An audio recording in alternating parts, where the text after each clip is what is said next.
محترمہ امی حبیبہ طاہر جو ہمارے طاہر صاحب دوست بیٹھے ہیں ان کی اہلیہ بھی ہے.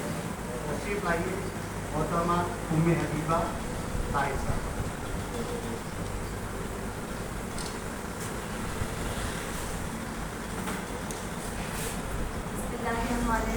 السلام علیکم. محترم جناب عثمان جمہوری صاحب سے خوبصورت کتاب دیوار عام جیسے ایک خوبصورت نعتیہ کلام پیش کرنے کی سعادت حاصل کر رہی ہوں.